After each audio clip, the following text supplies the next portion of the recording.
He said, we have a plot of land, and forgive me because in the process of trying to rush here, so we wouldn't be late, we left the pictures of the land.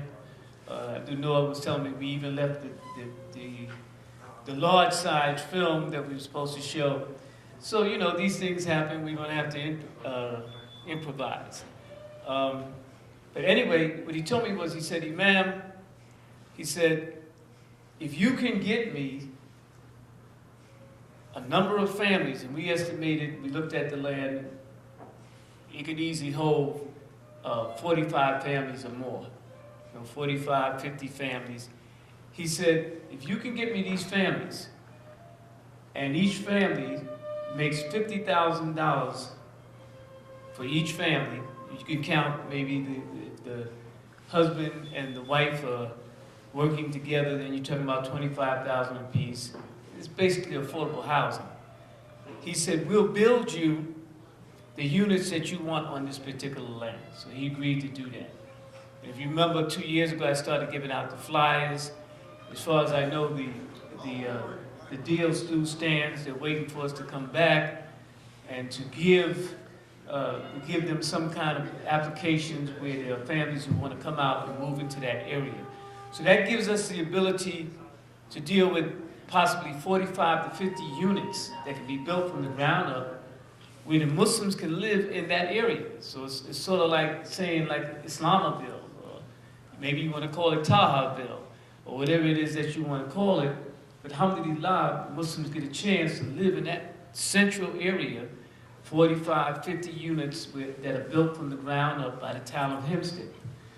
So that started off one thing in terms of trying to get the Muslims to come back to Roosevelt. Then I've been talking with a lot of brothers, a lot of Arab brothers and a lot of the Pakistani brothers that are in the area, trying to encourage them to open up supermarkets, food plants, restaurants, and anything that we can open in order to get some economics into the area so that people will be in a position where they can work in Roosevelt, they can live in Roosevelt. And then our final thing is that we saw that one of the schools, Harry Daniels, had been closed down by the school district. And I had been talking to a lot of ex-board members because I used to be on the Board of Education. So I spoke to them, I spoke to a lot of the teachers, and they were all saying, they would be glad to get it off their hands. We actually had pictures of it, and Abdul had pictures on this, but we were supposed to bring a larger monitor, and again, because we were rushing out the door, he just told me that he left the monitor. So this is one of those things where you gotta just work through it. But we had the school, we looked at the school's not in bad condition, it does need some slight renovation.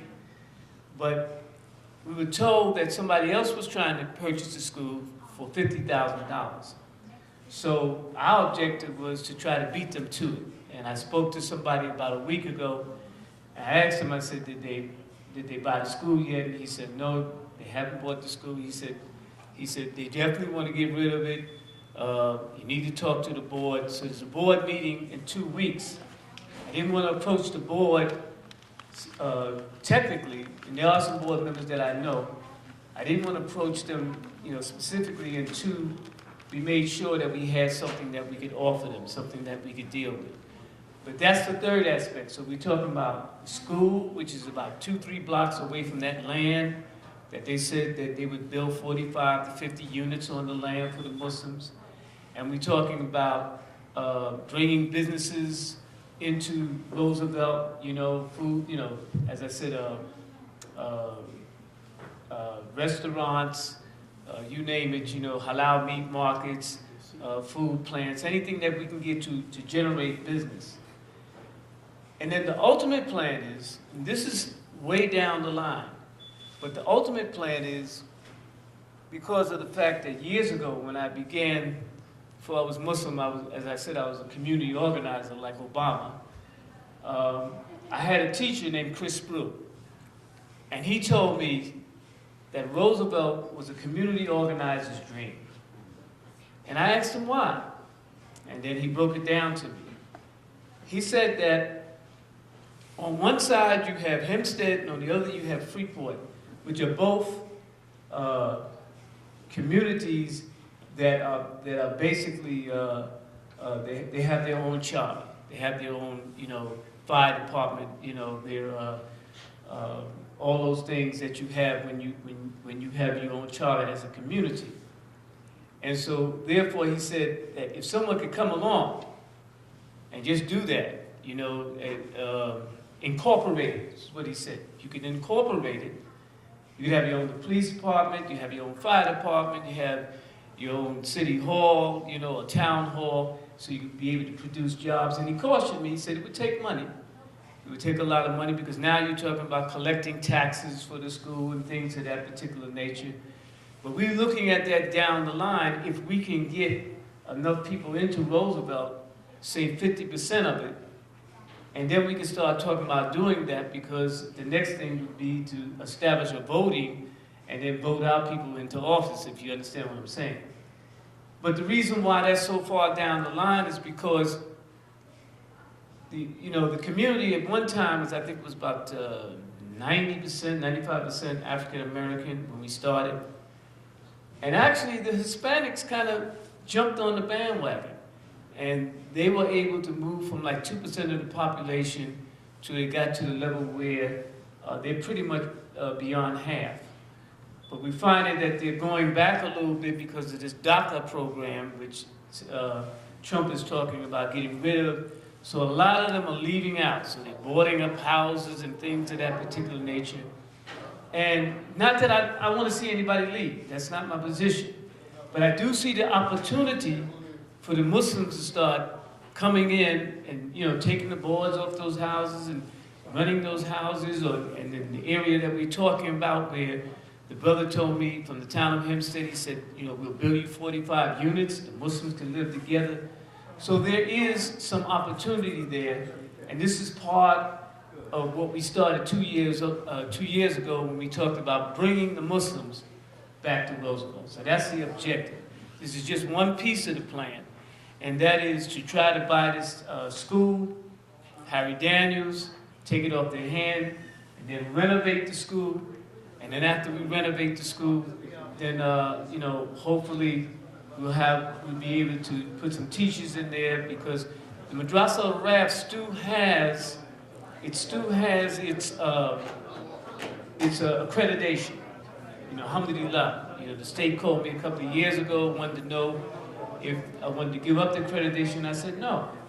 And so, but the reason why we haven't been active is because we need a place that's going to pass the inspection. We'll have to get our CEO and make sure that everything is legal according to the state. They'll come down and inspect it.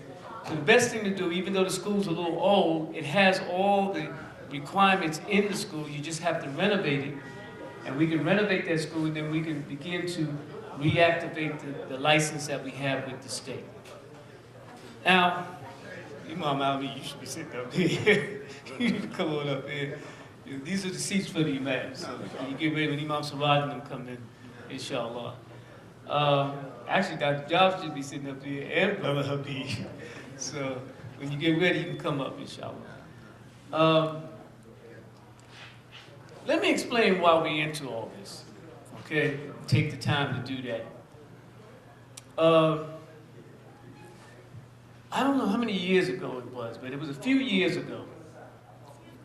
Brother Habib normally, periodically, would ask me to come to ICLI and give the khutbah for Jummah. I think it was the last time I gave the khutbah at Jummah. Brother Habib asked me to come in. I gave the Jummah khutbah. And can you hear me? This is important. This is important. I know you want to give salams and everything, but this is very, very important. So if you could keep it down and maybe get some seats, I want you to hear this, inshallah. Can you hear me? Okay.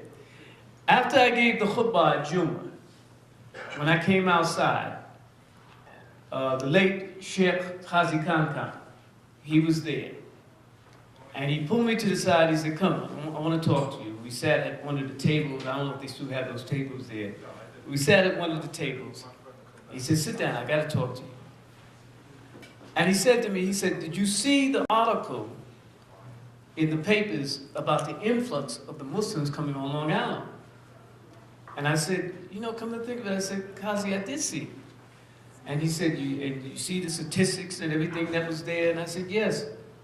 And so he said to me, he said, did you see the piece, the last piece in the article where it said all this started from an African-American boss in Freeport, which I knew was us? And I said, yeah. I said, come to think about it, I did see that. Who put that in there? So, you know, the Sheikh told me, he said, I put it in there, you know? And then he gave me a lesson that was very profound because I never saw things that way, you know? And he said to me, he said, Imam, first of all, he said, what you have to do is, he said, you have to secure your legacy. He said, if you don't secure your legacy, he said, then what will happen is that time will go past and whatever work that you've done would go by the wayside. Now for me, at that particular time, it really didn't mean anything. Whatever work that I did in the past, I never looked at it as if it was a legacy. I just, you know, time just went by and we did what we had to do. And, you know, it wasn't any big thing. But here Kazi is telling me, he said, you've got to secure that. You know, and he was telling me about making sure you secure your history so that, you know, you can document certain things. And if you notice, in 2014 was when we had the 40th anniversary of Tar. I got that from Kazi Kanka. You know, and he was pounding it on me. He said, you got to make sure. And at first I couldn't understand it. I couldn't understand it at first. But then as he began to talk, what he was telling me is that you got to do this for your youth. Your youth have to do this. Because they see all this Islamic movement that's going on around, and you don't want them to grow up one day and say, well, what did we do? What kind of contribution did we make to this Islamic movement? So the first thing we started doing is, as you see back there, we started collecting, you know, newspaper articles and things that we did in the past, you know, so that our youth can look and trust me, a lot of our youth coming up now were looking at it and they were saying, wow, we did all this? I didn't know that. But it was to stimulate the self-esteem, to get the youth ready to understand that they were part of a mission and that mission has to continue as it goes on. Allah says in Quran, مَا تَعْبُدُونَ مِن بَعْدِي. You know, it's what Jacob said to his children, you know, and what will you worship after me? What will you worship after me? So you have to leave that legacy. And the hadith of Rasulullah ﷺ says that there are three things that continue to work for a person, you know, after they die. And he talked about, you know, the knowledge that he gave, the sadaqah that he gave, and then he talked about the prayer of his son for his dead father. Okay, so that all deals with the youth. You know, that it's important that we prepare the youth to continue with the legacy, to carry on the legacy. But if they don't know the history, that's why we started making collections. And if we don't have landmarks, see, that was a new thing. It added on. You know, I've been going through a lot of changes the last 6 years. I had a lot of time to think. You know, I kind of withdrew a little bit. A lot of people, if they remember that, you know, because a lot of the imams are like, well, I don't see you at this meeting. I don't see you at that meeting. I'm trying to get my head together. And one of the things I came up with is I said that we don't really have enough landmarks. That's why when I was at Imam Al-Amin's thing, I think it was last year, when I was there, I said, yeah, this is a landmark. This is like 30 years of working, putting together. And I reflected on what Imam Yahya had said when he talked about that. I listened to the dreams and the aspirations of brothers. He said sometimes the dreams and the aspirations are longer than the lifeline. In other words, like, you know, we have dreams and aspirations, but we may not live long enough to see it. But it is a preparation, these landmarks are a preparation for our youth to be able to carry on and to take it to the next level. And so I looked at Project Aloy, but You know, and I said, yeah, this is what we need. We need landmarks. We need things. We need activities and things that we have that we can give to the youth and say, okay, this is the program. This is what we pioneered. This is what we left for you so that you can continue on with the mission. And that helps to give them a sense of self-esteem, a sense of belonging, understanding that their fathers laid this foundation down, and now we know what we got to do. We have to carry that on. So it all began with the counsel that Qazi Khan Rahimullah gave me after, when we came out of Juma that day when you invited me to speak. And he sat me down and he pounded it in me. He said, you have to begin to collect your history, you've got to be able to tell your story. He said you have to be able to, then you talked about the landmarks and things for the youth that you have to leave behind so they can continue on with that. So all this came about, we started talking about bringing the Muslims back to Roosevelt. We talked about economical empowerment. We talked about the school, and we talked about, of course, the housing so that we can make an affordable housing so people can move back in. So now I'm going to go into the second phase because now everybody's coming in. I was occupying the time, and I'm seeing most of the imams. Imams, after I finish, you got to come up here. All the imams got to come up here. Don't be shaking your head.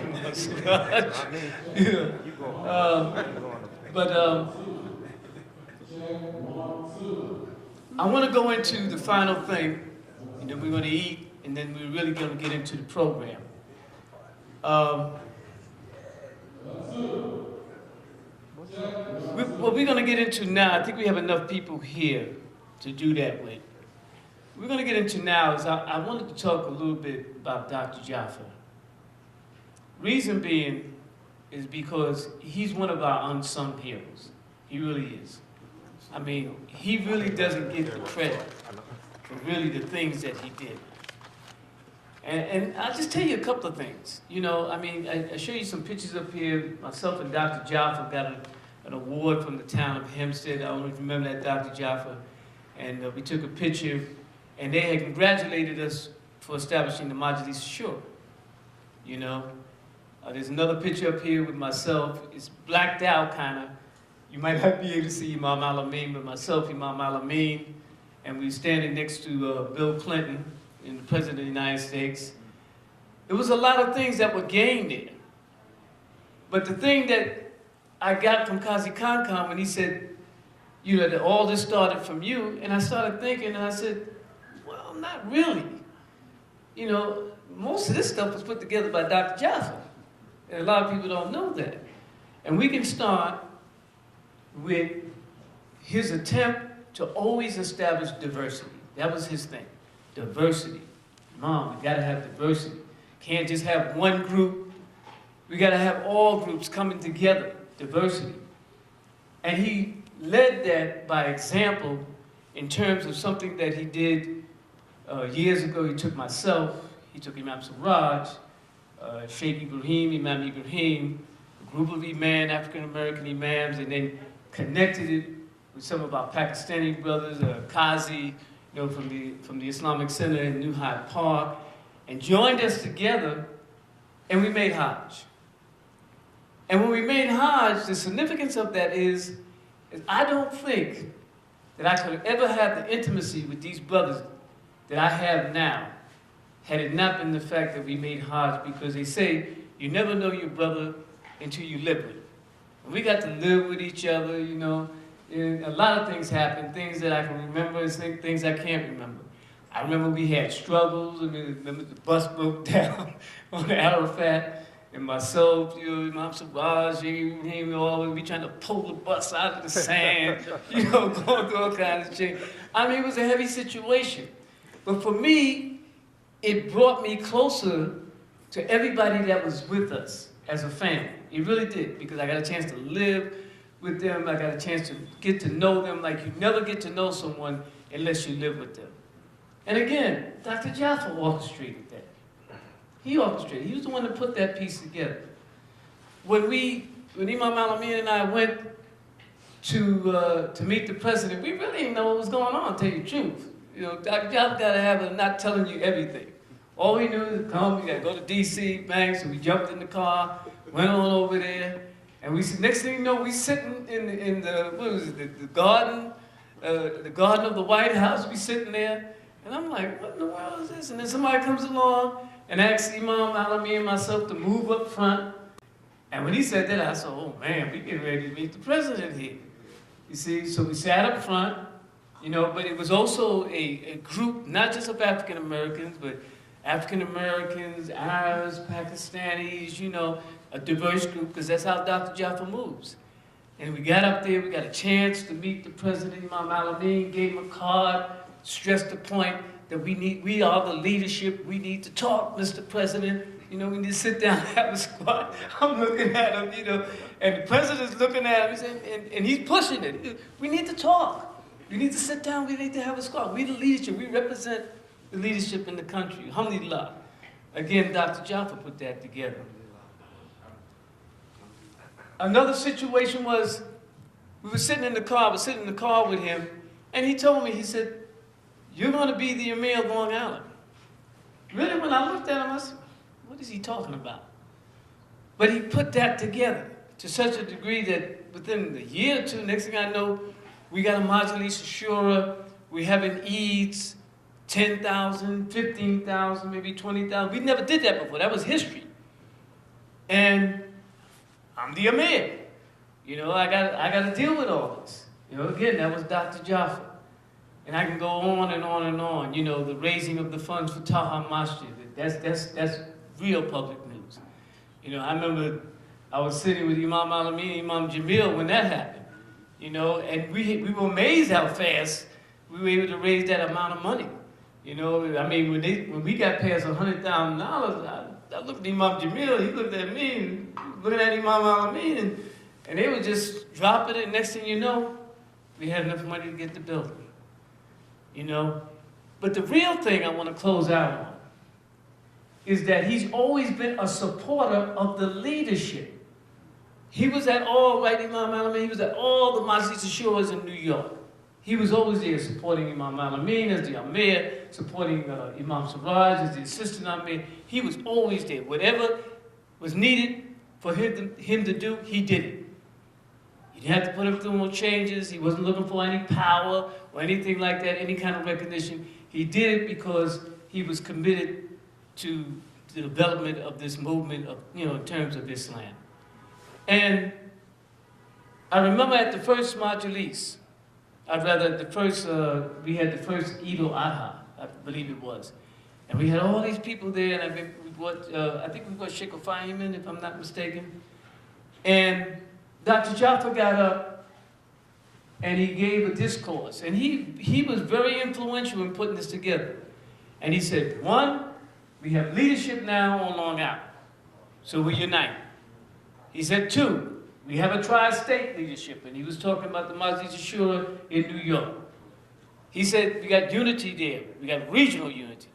And he said, now we have national unity. And we're talking about the 4 big Jamaats, you know, that they had put together.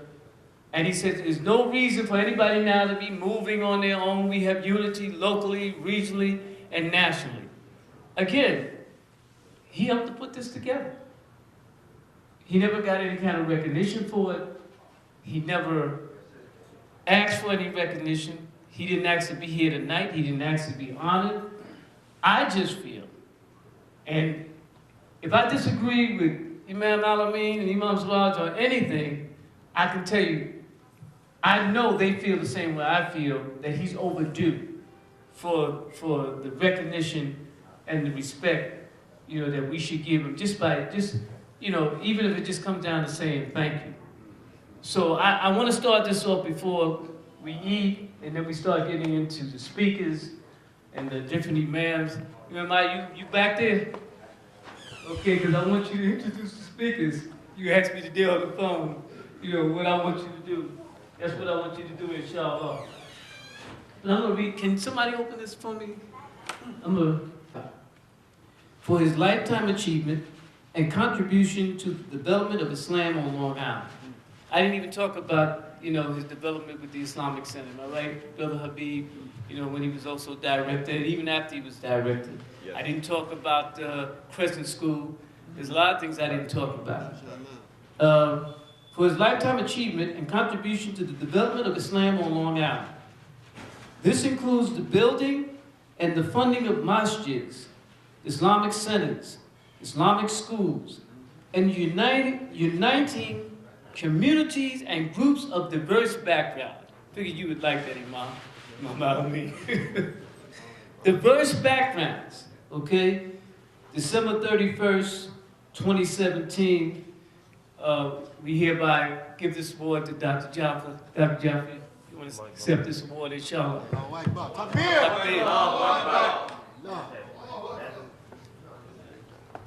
It's also being recorded on an Islamic TV.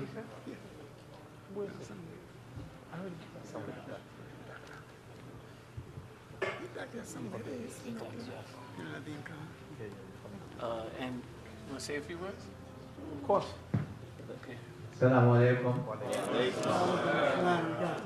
I was surprised by the kind words of our Imam. I didn't expect it.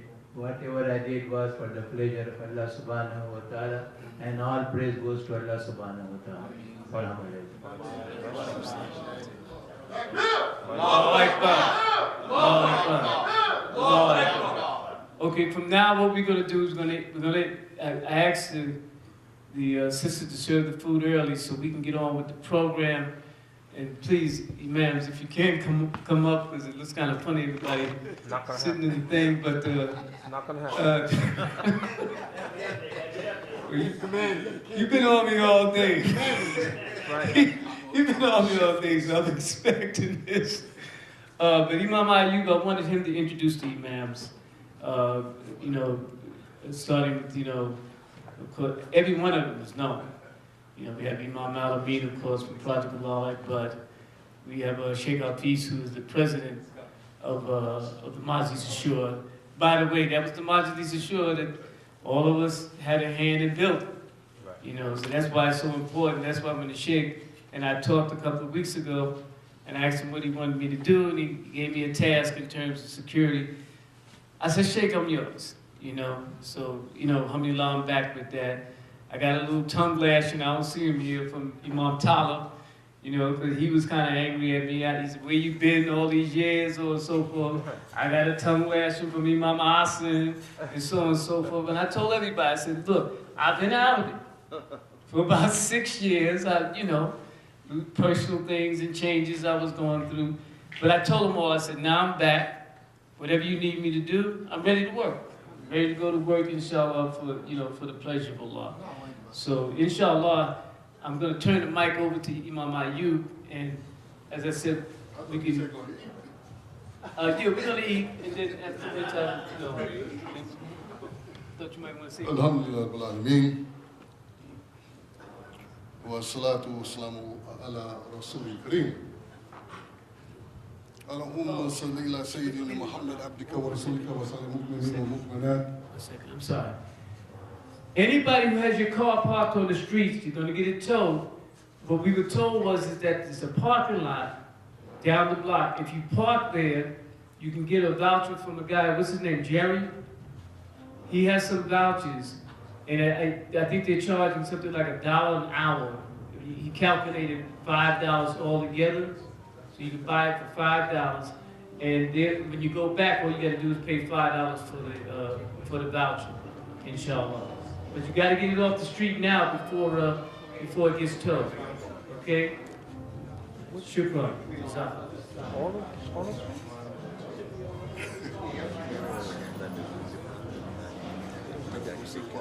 I'm going to just announce some of the people that's here, recognizable, some of your old soldiers.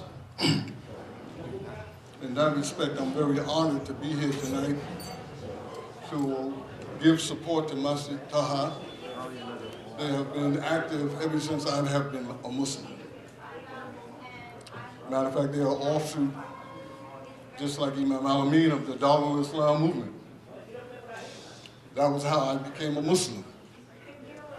And then when I went down there one Friday for some religious instructions, I was on my way to the Old East on Claver Place, trying to get me some jazz. I love some jazz. And the brother stopped me, brother, I know I got something better for you. You know, better than going to this jazz spot, better than hanging out, better than getting high. I said, okay, I'll go. And I went in there, and the brother who was martyred, Brother Musa, I think, right? May Allah be pleased with him, was given dawah. Myself, we was all dressed up, we was all clean, we was ready to party. And they got all these big, muscular brothers at the door. And everybody looked at the exit and said, I'm not going that way. So I better sit down and listen. So I listened. And by the end of that discourse, everybody took shahada.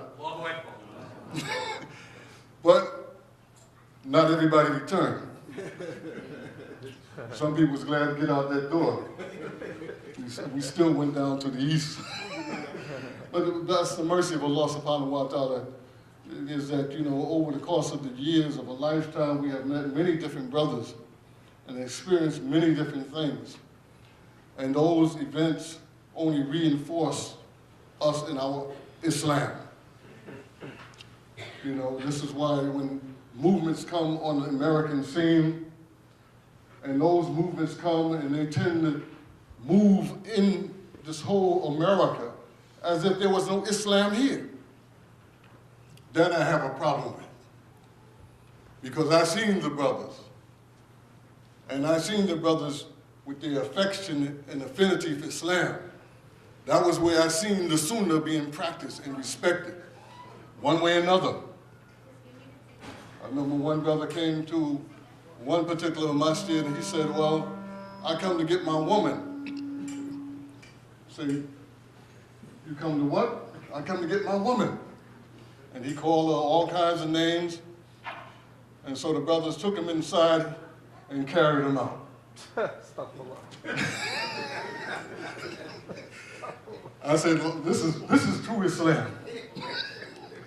This is Islam where a woman would come out of the streets and she would come into the masjid and acquire dignity and respect because there were men who would enforce that position. So therefore, I said to myself, well, mashallah ta'ala, I begin to understand this Islam. Most of my Islam has been piecemeal. But every piece that I have learned over the course of the years have only made me more certified and more committed to the deen of Islam as a complete comprehensive way of life. So those brothers who come on the scene and begin to fear leadership and go outside masajids and say, oh, those brothers don't know nothing. Oh, those brothers is not on the haq, as if the haq is exclusive to any particular individual. And those brothers not representing Islam, I would like to say to them that Islam has always been in America. We have not been looking for it, but it has always been here. The first Quran written by Ayub bin Solomon, 3 copies of the Quran written from his own memory. He was an enslaved African in America. Do we know that? The first masjid built in America with an African imam, or African American, however you want to put it, was Muhammad Balali. Studying the works of the Maliki fiqh, Abi Zayd, teaching Islam, developing his own fiqh book in America. Many people don't know about that. Islam during the 60s. We know all about the Darul Islam movement. But today we have Mass, we have Iqna, we have Ishna, and people tend to think that this is the only Islamic reality.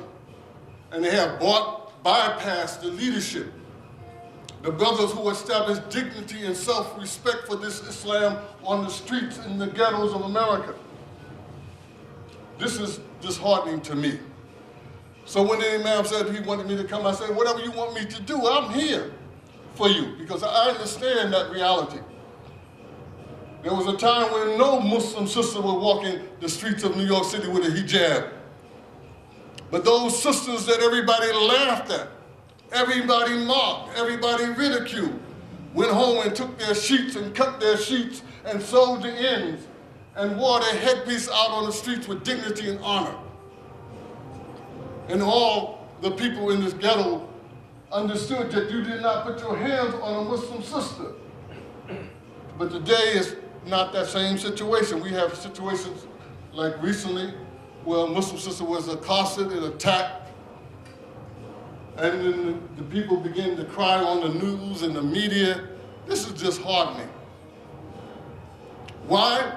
Because if that had happened back during that particular time, that individual would have been found, and he would have been dealt with, and it would never happen again. This is why most of the cases that when everybody go into jail, everybody becomes a Muslim, because they know that this is how the Muslims roll.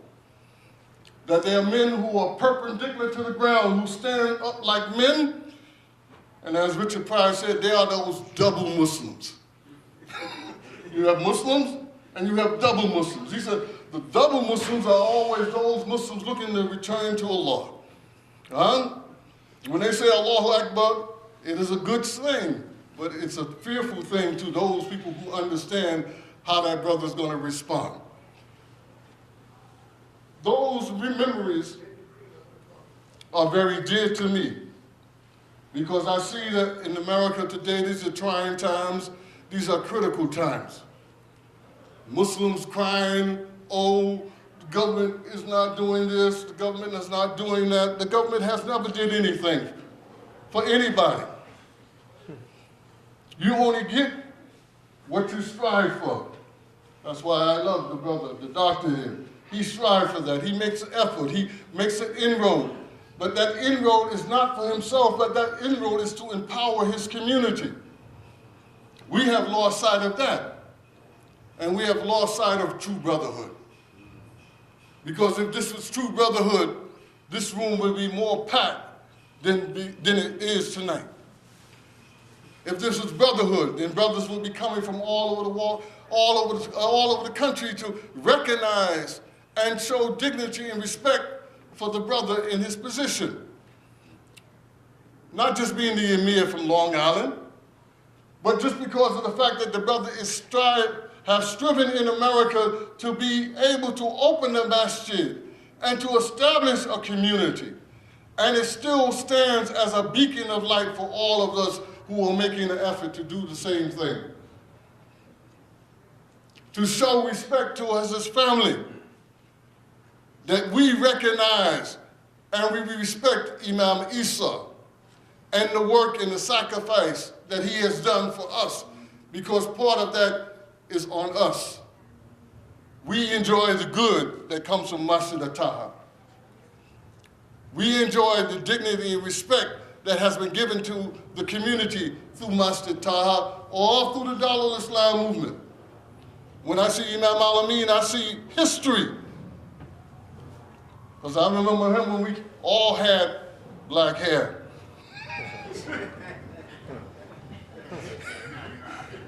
And I remember him, he came over there to Masjid Iqbal. I was over there with Imam Khalid Yassin. And there was one brother who had caused some confusion with the drugstore downstairs. You know, we had a lot of peace with brother because he passed away. And there was an altercation in skirmish, and he came over to straighten things out. You know, and we met. But it was Masjid Kamatuddin, Masjid Iqwa, and Muqinun, who started the first Muslim publication in the city of New York, which galvanized the position of what is Islam in America. And we need to reprint those type of things. That was called Islamic Directions. How many of y'all even heard of Islamic Directions? And if you look at the material and you examine the material, Aql Sunnah wa Jama'ah. Nothing funny about it. All the things that brothers talk about today was talked about then. And if you look at Al-Jihad al-Akbar, or Western Sunrise. How many of you know those publications? No, they probably know. Western Sunrise was MIB, Imam Tawfiq. I used to go over there and have me a nice piece of carrot cake and listen to some jazz because the brothers were into jazz. It wasn't a stuffed law back then. You know, we loved some jazz, and you know, they had a paper called Western Sunrise. And on that paper, and it stuck with me all my life, and every now and then I talk about it, it says, Lincoln may have freed your body, but Islam frees your mind. And that to me is what Islam is to me as a way of life. And it made me more determined as a man to live this Islamic reality and Islamic path, and to always, as the brothers did, stand up for what is just and what is good. That's why I'm the mayor of social justice. Not because of anything else, it's because the brothers threw me out there. Imam Alameen threw me out there. You know, go to the thing after 9/11, they had trying to close the Masjid, Park 51. You know, I'm leaving work. Straight from work, out there. And it's just that Allah subhanahu wa ta'ala inspired me with what to say. And that, in essence, became something which was beneficial to break up that dawah, that negative dawah. That we would take a stand on behalf of the Masjid. I don't want to hear about no Sufism. All those brothers are Sufis. No, those brothers are Muslim. Period. I don't want to hear about Shiitism. Those brothers are Muslim. Period. If you want to have a gripe with someone, go there with Trump.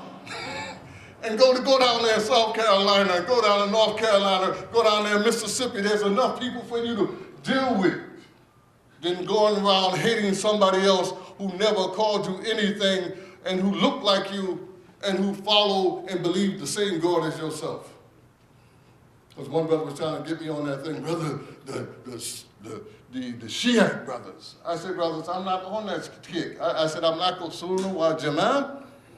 You know, they could be Shiite. I said, it is for Allah to decide who is pleasing and who is displeasing to him. It's for Allah to decide who's going to go to the Jannah and who's going to go to the hellfire.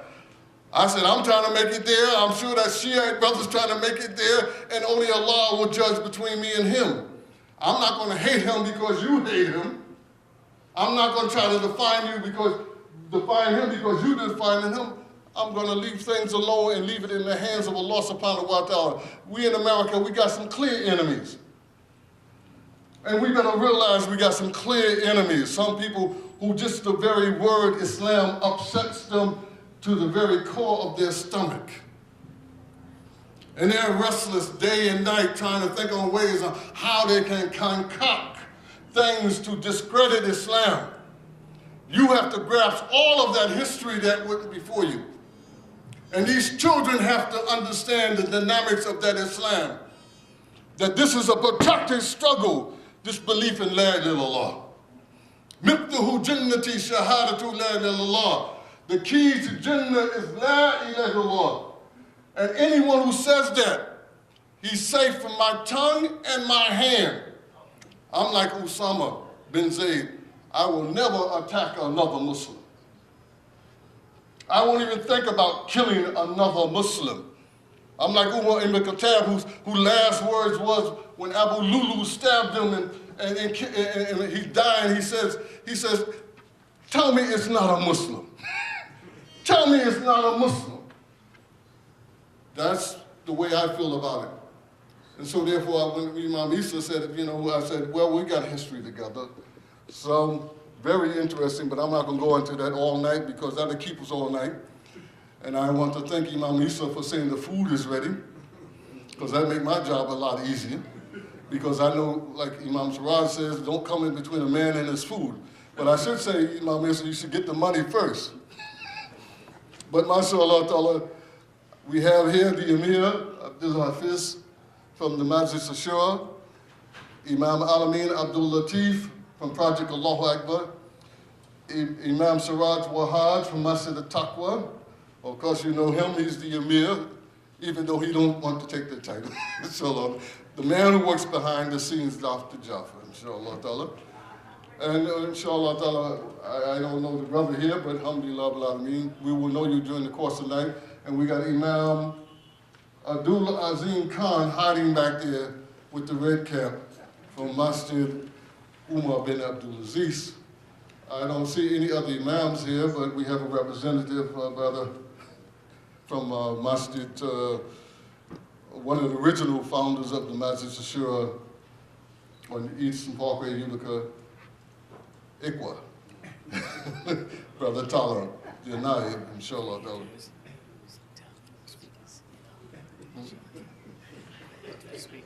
let me, you going to say that you what you want to do? We kind of running out of time, so we need to just bring 1, 2 speakers up, and then we can break and then have some food after. It's up to you.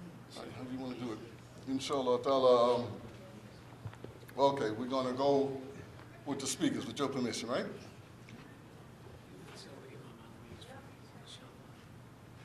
Okay, sure. Well, we kind of running out of time. We're running past time. What time is it now? 8 what? 8:20. 8:20. Okay, inshallah, we can reconvene at 8:45. So we still on time. Okay, Inshallah. so we're going to start the table, so sisters go first. Bismillah. First table in the front, and then the second table, and then we start with the brothers from the back here, and the tables here. And then we start from this side and come up, all right? Is that good enough? Actually, while we were talking, while you and I were talking, they were supposed to be doing that. It was one of the things that while we were occupying the time so they could eat. Okay, so we're going to try to expedite this thing so we can start and get down to the most important part of tonight's program, which is the speakers. We have the Emir from the Masjid Ashura here, and we have Imam Alamin Abdul Latif, and of course Imam Siraj, the man they say that if you squeeze a rock, he'll make blood come out of it. So he's going to get that money out your pocket. So I know everybody came with the sole intention that they're going to spend in the cause of Allah subhanahu wa ta'ala. So that makes his job much easier, inshallah. Subhanakallahumma wa bihamdika, ashhadu an la ilaha illa anta, astaghfiruka wa atubu ilayk. Now when I started talking, people should be moving toward the food. Because myself and Imam Ayu, we were kind of like the pre-show, so I noticed that everybody was standing still, and we are moving at a time. We got to stay on time, inshallah. So the first speaker, of course, after the food, will be Imam Alamin, inshallah, from Project Allahu Akbar, and then we move on. He'll be the beginning of the finality of the whole program, inshallah. Okay, so let's eat. Everybody get back to the table so we can move on with the program. Alhamdulillah. To me, in the fundraiser was the attempt to get a lot of imams and a lot of people together that haven't been together in a long time. Even if it's just sitting around the table and talking. So that means more to me than just about anything else. Hopefully, alhamdulillah, this is a fundraiser, but more than being a fundraiser, it's just getting brothers and sisters together, particularly leadership. As I'm looking around, I'm seeing a lot of leadership come in that hasn't been here, that maybe we haven't been together in quite some time. Alhamdulillah, it feels good to be able to see the leadership come in and sit and talk. Okay, so alhamdulillah for that. Let's move that food as quickly as we can, inshallah. Right along. So while you're finishing, I think y'all can still give an ear to what is going to be said tonight. We're going to start with our first speaker, who needs no introduction, Imam Alamin Abdul Latif, Project Allahu Akbar, the oldest leader of the Masjid Ashura.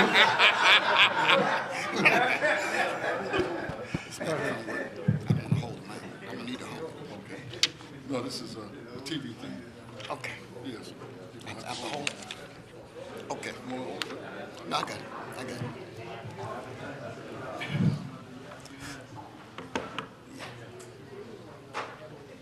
Assalamu alaikum.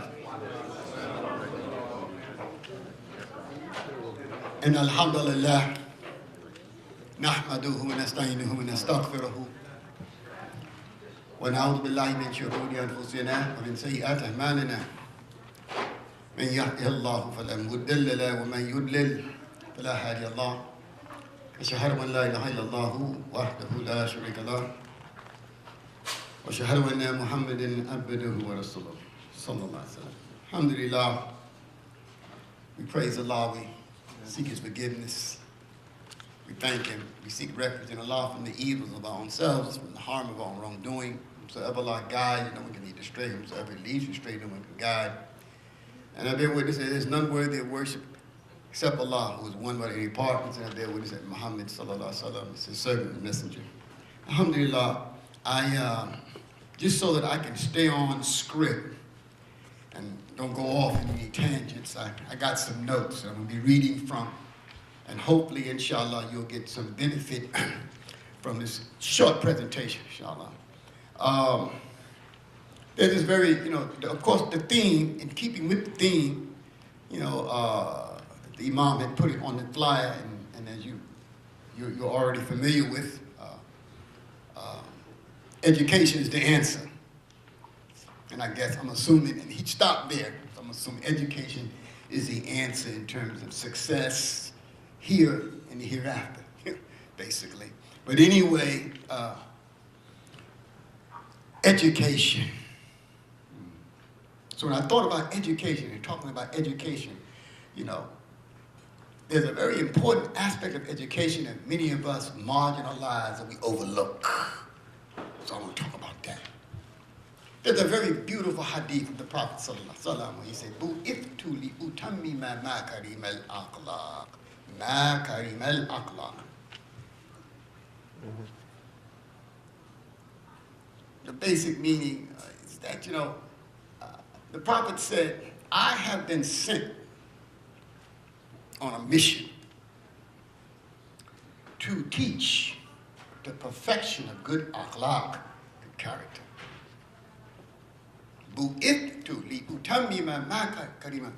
There's a number of different narrations saying the same thing. Noble character, excellent character. And when you reflect upon it, this was the Prophet's mission. Saying it another way, the way I like to say it is, the Prophet was sent to teach us how to behave. To teach human development, real development of the human being. See? How to get us to have excellent character, excellent behavior, teaching us how to connect with each other, to be with each other, you see, and how to treat each other. That's education, man. See? That's education.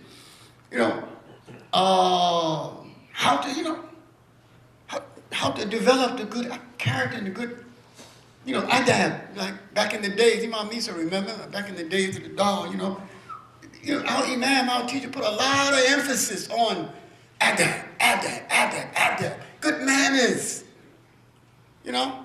When you meet people, when you interact with people, Muslim, non-Muslim, don't matter, how you treat people. And how you treat people, or how you want people to treat you is how you treat them. The Prophet ﷺ taught us that. See, whoever believes in Allah on the last day, and this is the basic meaning of a hadith.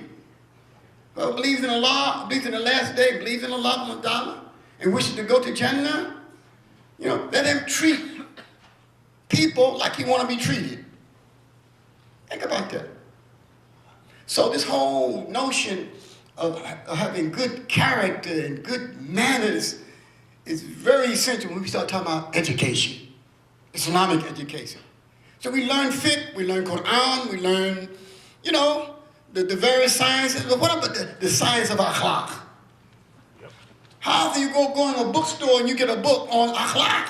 How have you seen a PhD scholar, he got a PhD in akhlaq? It's rare. It's rare. We talk about all these other issues, you see, but the whole foundation, or the beginning of the true education, even in the homes, when we raise our children, what do we raise them on? What do we emphasize? What do we stress? good character, good conduct, good manners. Think about it. All of us. See? Yeah. And so, alhamdulillah, a lot of thought went into what I wanted to present tonight. Okay, so I wrote these things down. The Prophet ﷺ said, the dearest and the closest to me on the day of Qiyamah is the one who has the best character. The one that has good akhlaq. See? That means we should be competing with each other in our daily interaction with each other, you know, and trying to strive to be the best Muslim with the best character, outdoing each other and doing good to each other, for each other. That's what it's about. You know, one of our great scholars, Sheikh Uthaymeen, Muhammad Salih Uthaymeen, passed away some years ago. He wrote a book called Moral Character.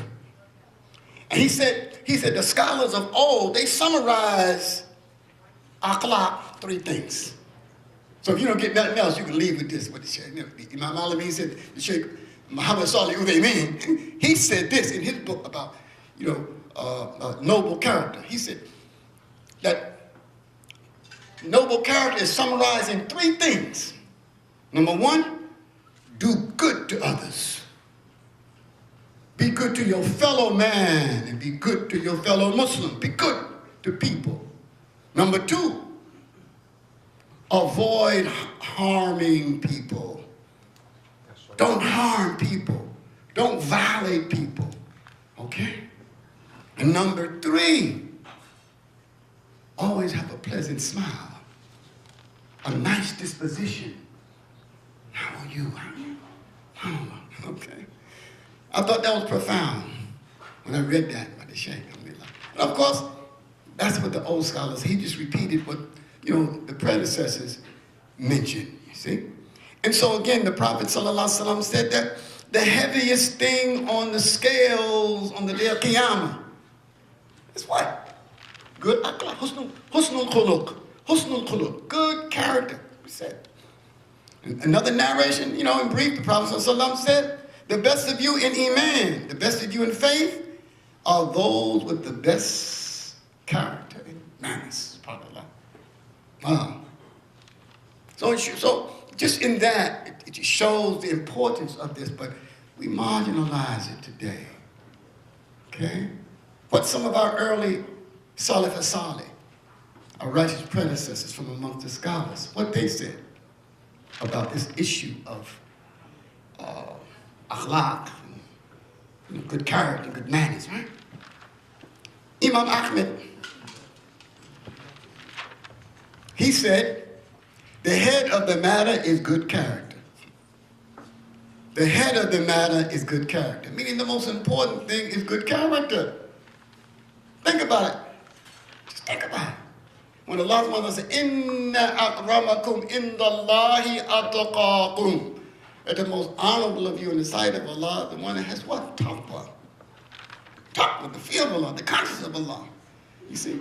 Now you don't have real taqwa and consciousness of Allah, you know what I'm saying? Unless you got good character. They're 2 sides of the same coin. 2 sides of the same coin. That's why the Prophet ﷺ said that the majority of the people that will go to paradise will be for these 2 things. Taqwa Allah wa husnul khuluq. The majority will go to paradise because of taqwa Allah, husnul khuluq. Good character. So they're 2 sides of the same coin. They go together. So along one's position, one's rank in the sight of Allah subhanahu wa ta'ala, built upon that good, having the consciousness of Allah, having good character. Wow. And so Ibn Qayyim, one of the great scholars, student of Ibn Taymiyyah, he said the religion itself is entirely husnul khuluq, good character. The religion itself is entirely good character. So whoever surpasses in good character surpasses in religion. Imam Shatibi, another great scholar, the Sharia in its entirety only creates noble character. That's what it's designed to do. So if you're studying fiqh, if you're studying the law and all of that, you're learning all of that. But the bottom line, you know, you come out at the end of the day, you got a degree and all of that, but you got bad character. You know, you didn't learn, you know, ethics, morals, values, you lack that. Think about it. Imam Bayhaqi, in his book, Branches of Faith, he says, good character and manners is not something that comes without effort. Just as we study large books of tafsir and the sunnah, likewise we need to study akhlaq and adab. Study it like a subject. SubhanAllah. Imam Malik, he said, learn good character. See, learn good character and good manners before seeking knowledge. Powerful, man. He also said, my mother used to dress me up and then say, go learn from your sheikh good manners before you learn knowledge from him. See how important this is? When we start talking about education, right? Ibn Abdullah ibn Mubarak, again, one of the early tabi'in, you are in greater need of a little manners than a great deal of knowledge. See the emphasis they put on, akhlaq and adab, good character and good manners. Ibn Wahab said, another early scholar from the Salaf, he said, what I learned from the character and manners of Imam Malik was better than his knowledge. And as Zuhri said, we would come to a scholar and what we learned from his manners was more beloved to us than his knowledge. So you see how important that is? And, in terms, when we think of education and learning in a madrasa or wherever, you see, because we all know the importance of learning the religion and learning the deen, okay? But again, this issue of character and manners, okay? Let's look at our ummah today now. Look at the state of our ummah.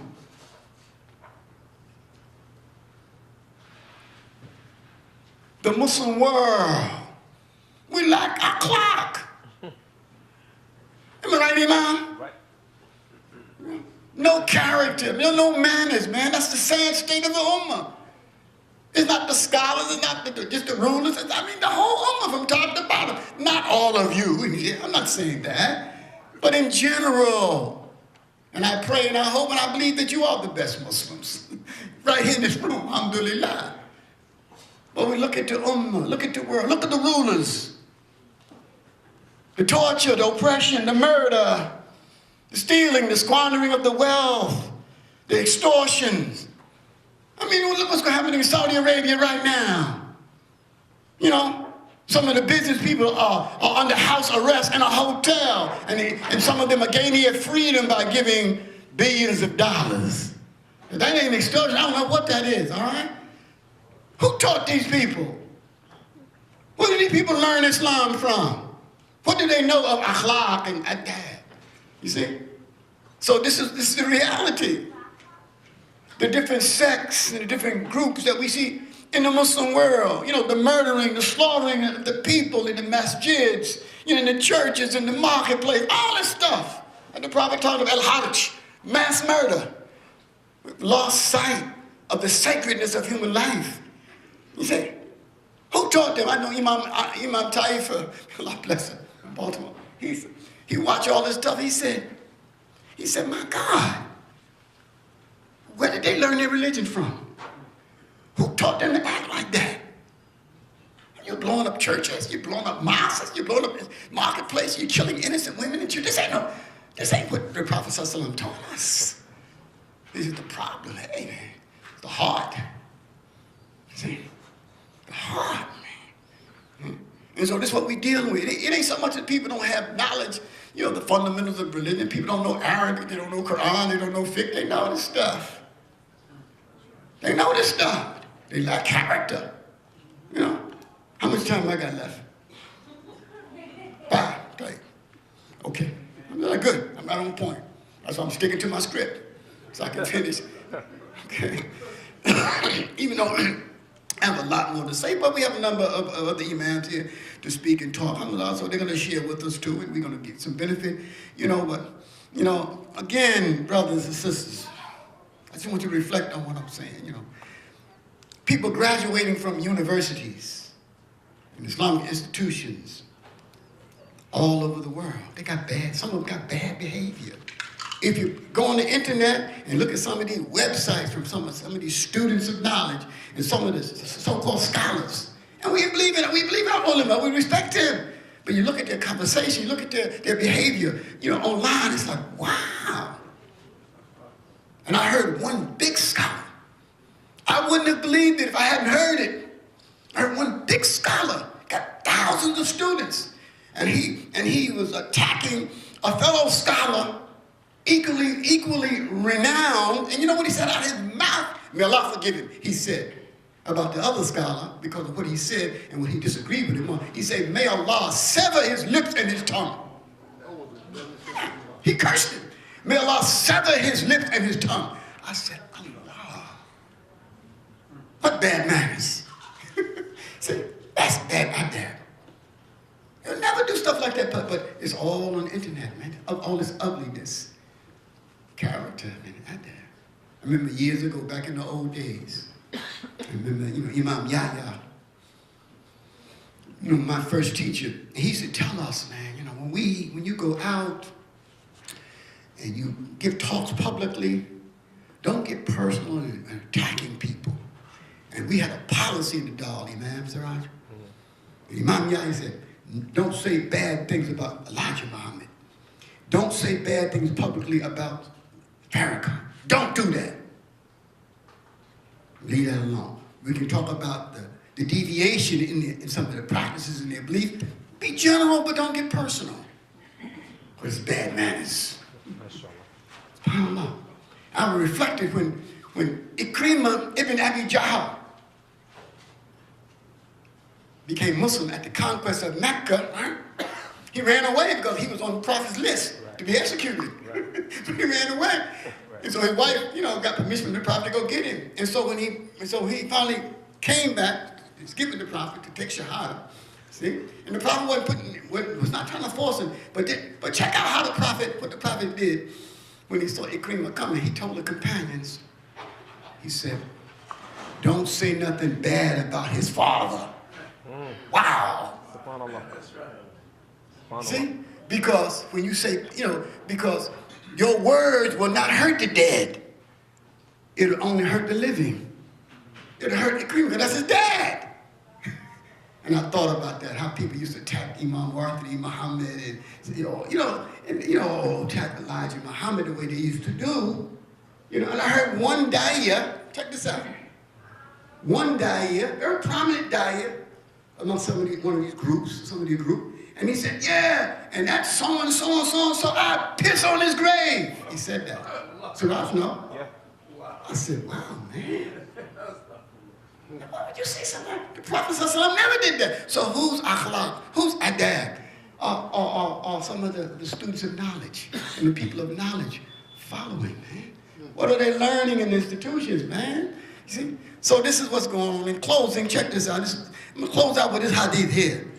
All right? This is a part of the first hadith that I mentioned on the second narration, basically what the Prophet ﷺ said, the closest and the dearest to me on the day of Qiyamah is the one who had the good akhlaq. You see? Okay?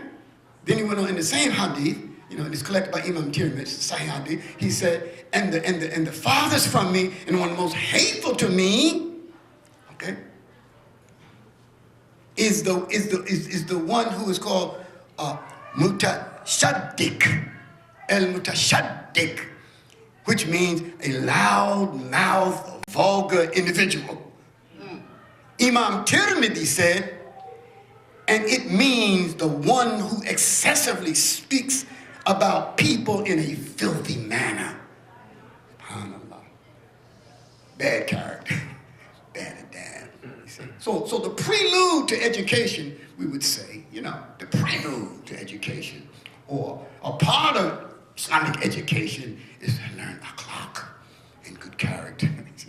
So this is what I wanted to say and share with you. May Allah subhanahu wa ta'ala, guide, the misguided people amongst us who, who do these things. We don't curse them. Say, may Allah guide them.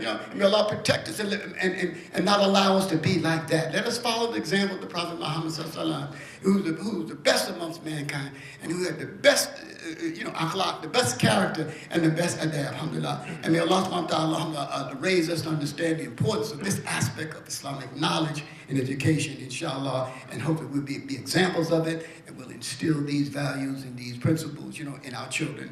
Jazakallah khair. Assalamu alaikum wa barakatuh.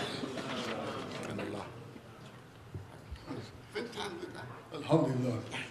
Takbir. MashaAllah. Only you takbir if you believe that Allah is great. It's not a bid'ah, it's not an innovation. It's part of our deen, inshallah. To praise a person by always values. You got to give praise to the Creator.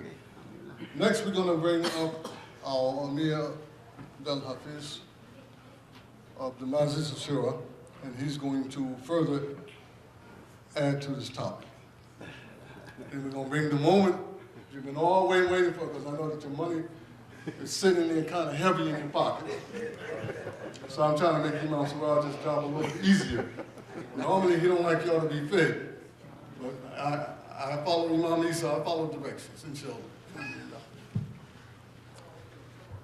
السلام عليكم ورحمة الله تعالى بسم الله الرحمن الرحيم الصلاة والسلام على رسول الله صلى الله عليه وسلم الحمد لله الذي هدانا لهذا وما كنا لنهتدي لولا أن هدانا الله وأشهد أن لا إله إلا الله وحده لا شريك له وأشهد أن سيدنا محمدا عبده ورسوله اللهم صل وسلم وبارك على سيدنا محمد وعلى آله وصحبه أجمعين يقول سبحانه وتعالى في كتابه العزيز بعد بسم الله الرحمن الرحيم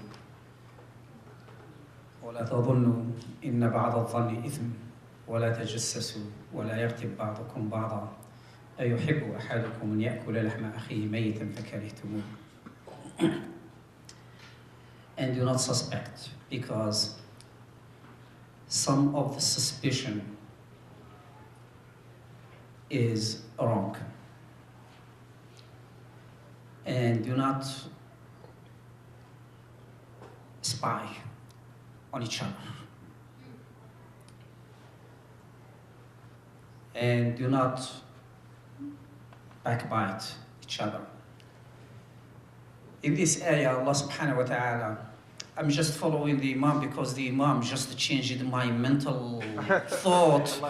I was planning to just talk about something and he just put the grain in my brain. So, so in this area, it's the starting is the suspicion. When a person suspects something from or someone, what he's gonna be doing is to make sure I'm suspecting that this thing is happening or that person is doing that.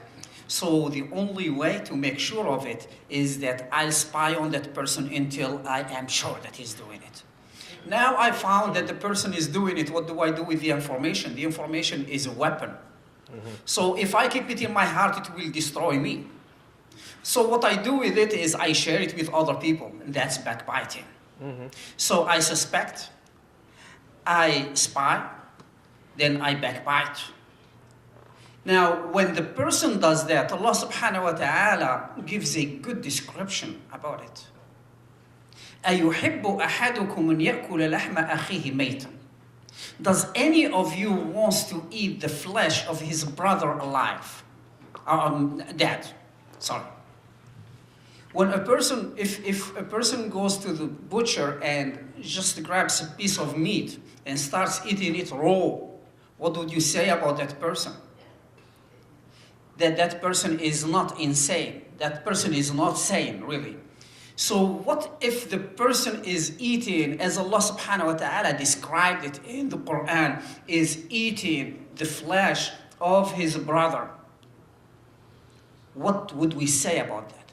That he's sick in his brain. So backbiting, whether it is an imam, whether it is a person, whether it is a male, female, whatever it is, backbiting, Allah subhanahu wa ta'ala instructed us not to do it. Now, when we look at our ummah, we're talking. There are some times when we need information. A person comes and gives some information in a small circle about another person. Like, for example, here is a person who comes to ask the hand of your daughter. And you would like to know. So you go and ask about that person, about that boy or about that youth. Is he the person that you entrust your daughter with him or not? In that case, yes, you go and ask about the person. You get the information. We need to get the information so that we straighten things. But the problem is that when we use the backbiting to harm the reputation of a person or a group or whatever it is, in that case, it is a forbidden thing. So when we use the information to harm, that's where the sickness comes.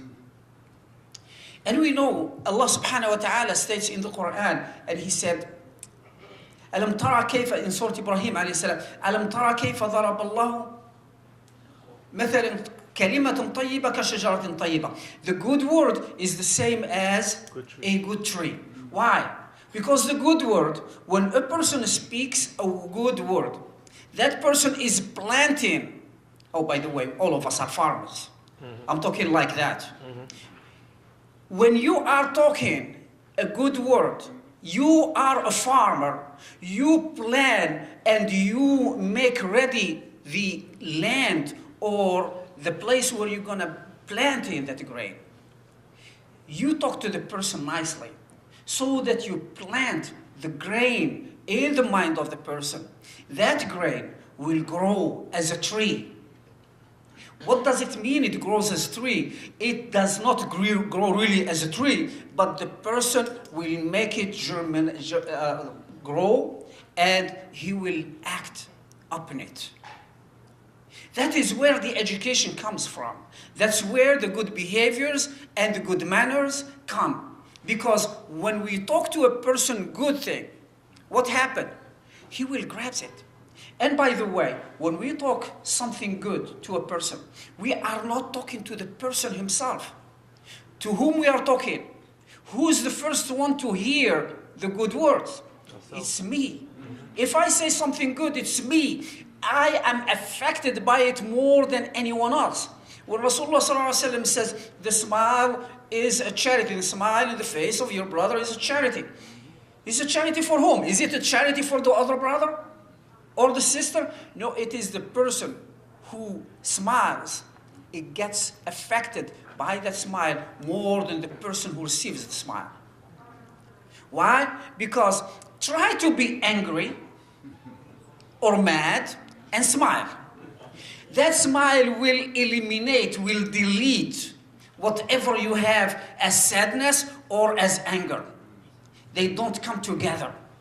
That's why Rasulullah ﷺ, when he says the smile is a charity, it means that it is the charity for the person himself rather than for the other people. It helps the other people. When I see Imam smiling, I feel good about it. But when I see someone who is not smiling, I just, I say, what's wrong with the brother? What's wrong with the brother? So now we have our Islamic rules. The Muslim always have a goal or has a goal. That goal is the agenda. If, for example, I have my agenda, and my agenda is that I am in good manners, I apply only the good things. I am always have good relationship with Allah subhanahu wa ta'ala, and I do only the good things. Then that is an agenda for the individual. And we know very well that Rasulullah sallallahu alaihi wasallam, when he started, he did not start by initiating a jamhuriya or a republic or a dawla or a government. He started by educating the individual. He started by making the individual. And if we look at the Islam itself, the 5 pillars of Islam, what are they? Al-Shahada, Al-Salat, Al-Zakat, Al-Hajj, Al-Sawm, Al-Hajj. Those are the 5 pillars. Now, let's go to the Shahada. If I say, Ashhadu an la ilaha illallah, Ashhadu anna Muhammadan Rasulullah sallallahu alaihi wasallam, whom did I benefit? Self. I benefited myself only. I didn't benefit any of the other people. Now, if I go to prayer, whom did I benefit? Self. Myself. If I make Sawm, whom did I benefit? Self. If I make Hajj, whom did I benefit? Self. Now, if I make Zakat, whom did I benefit? Somebody else. Now, that means that in Islam, 80% of Islam is self-purification. It is self-yearning. It is self-education, self-growth. That is Islam. Now, when we go to the 20%, the other 20% is how you deal with the other people.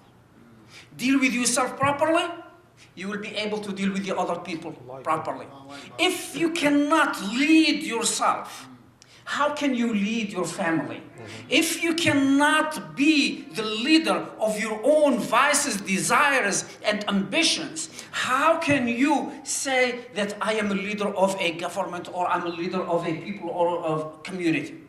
We cannot be that unless we are able to lead ourselves. In that case, you will be able to give the example by yourself, as Rasulullah sallallahu alaihi wasallam gave the example. We cannot be good fathers if we are not proper with Allah subhanahu wa ta'ala. If we cannot lead by example, we cannot lead at all. That is a tarbiyah.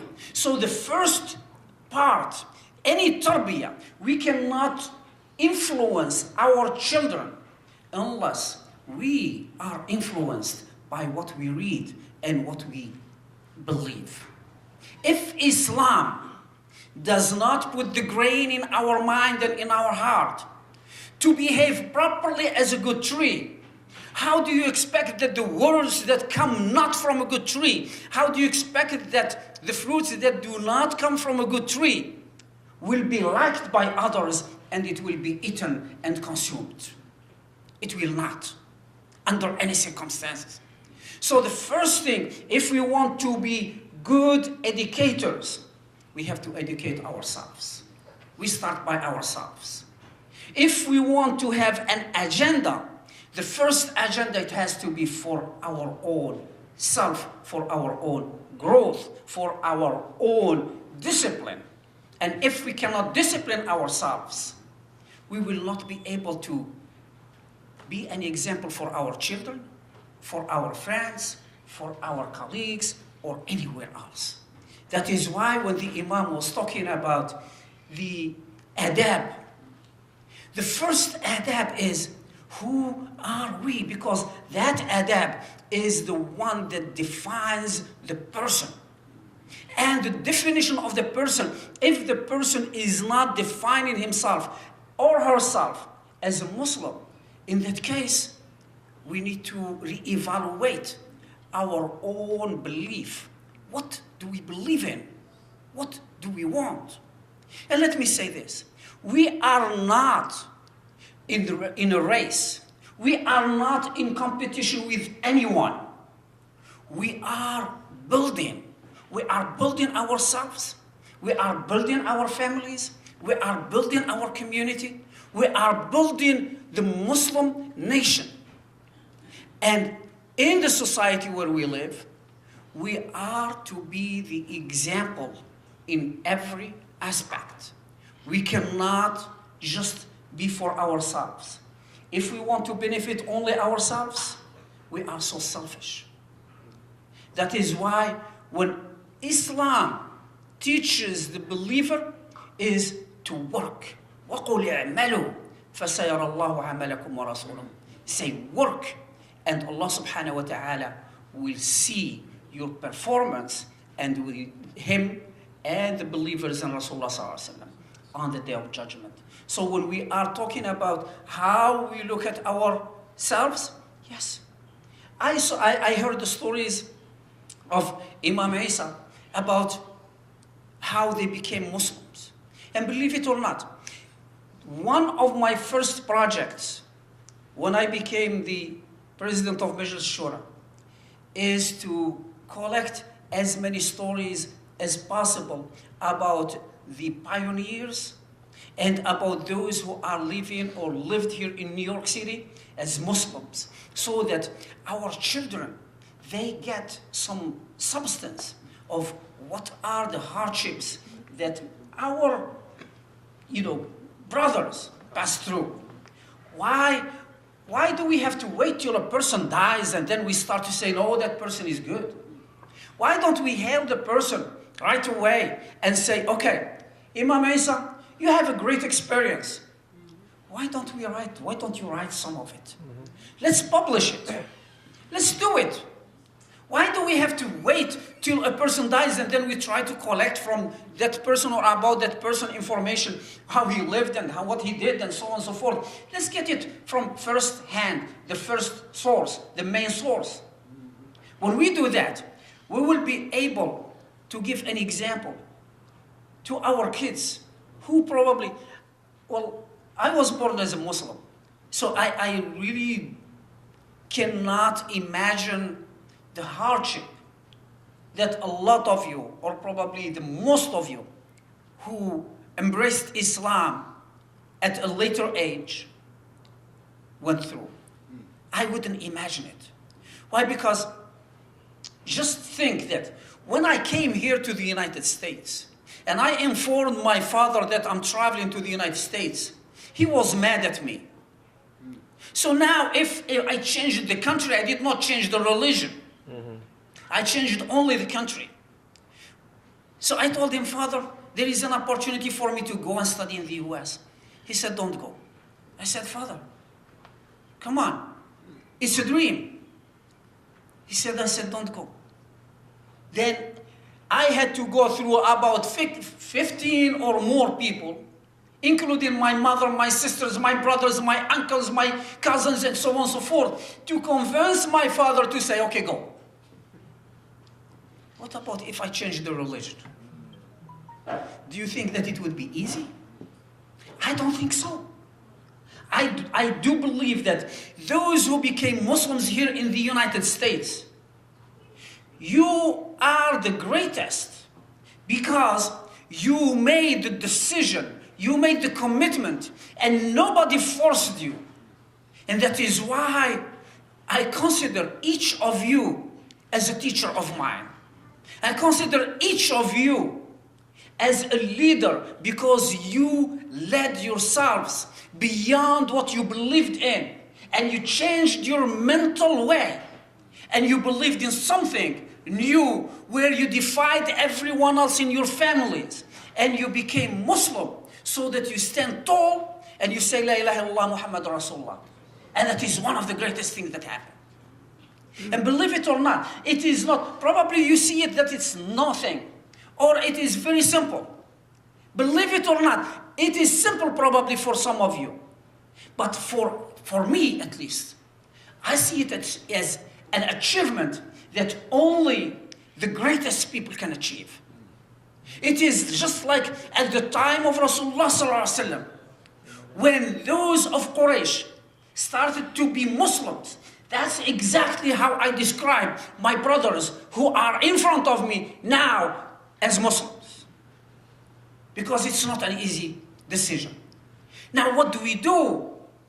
When I say you have the experience, you have the history, we need that experience and we need that history to be written so that all other people, whether immigrants or non-immigrants, whether your children or my children, they read and they see and they understand and they feel who are the people with whom they deal on a daily basis. And it is important for us. It is really important not just for the community here, but for everyone. For everyone who is here, whether they are leaders in the community or whoever they are. Our community is rich. It is so strong. And Islam and the Muslims, the more there are attacks, the stronger we get. The stronger we get, not because we want to defy, but because we believe in Allah subhanahu wa ta'ala and we have no fear from anyone, whatever it is. And that's how we define ourselves as Muslims. When we see that we have a strong community, a united community, a community that has Allah subhanahu wa ta'ala in its heart, and they are so cohesive with each other, so defensive of each other, so understanding of each other, that these people and the community, they will never be beaten from the inside, and they will never be beaten by anyone. As a matter of fact, we will be always successful in everything we do. And that is one of the goals of Majlis al-Shura, is to unite the organizations and the Muslims and to work so that our community is respected, our community is united, and our community is well spoken.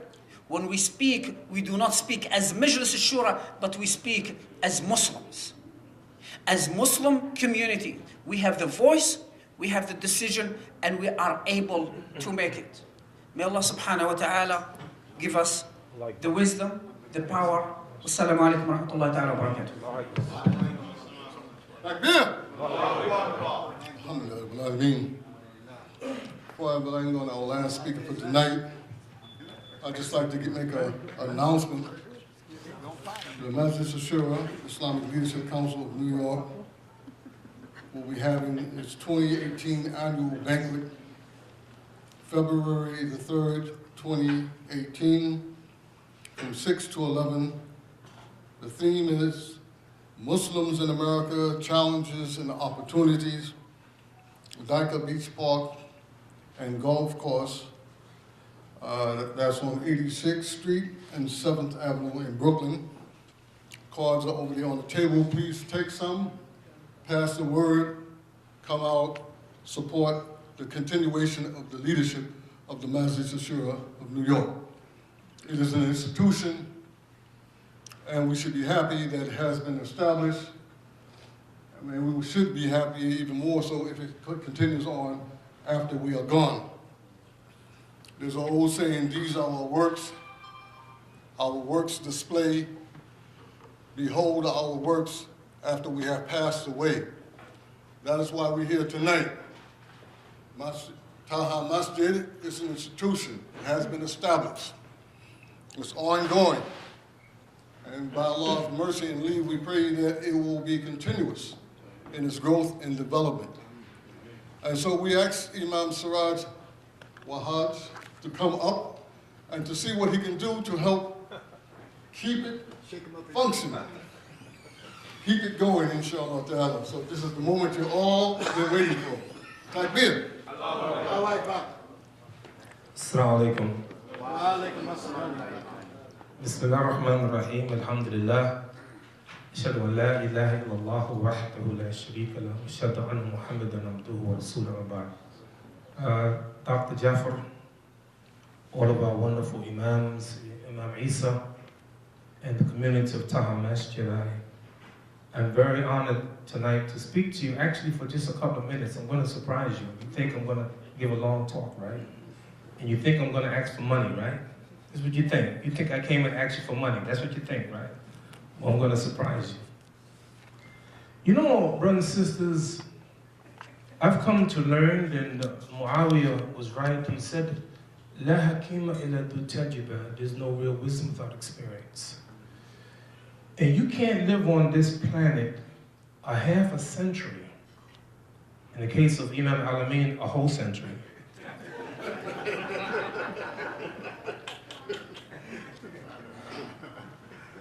Without learning something, experience. And the one thing that I've learned is timing is everything. Timing is everything, and you find it in the Quran, all in Quran, and you find it in Sunnah. I'll give you an example. The Prophet ﷺ said, بادروا بأعمال الصالحة. Hurry up. You better hurry up and do good deeds. Because there's something going to happen. It's timing. One of our sisters, Rashida, I love her dearly. She had moved from New York to Trenton, New Jersey. And she called me one day, this years ago. She says, Imam, I got some good news for you. I said, Rashida, you got married? She says, no. But she said, my mother took Shahada. Her mother was older, 86 years old. So Rashida took her in. And she devoted her life taking care of her mother until her mother took Shahada. The next year, the mother died. I did her janazah.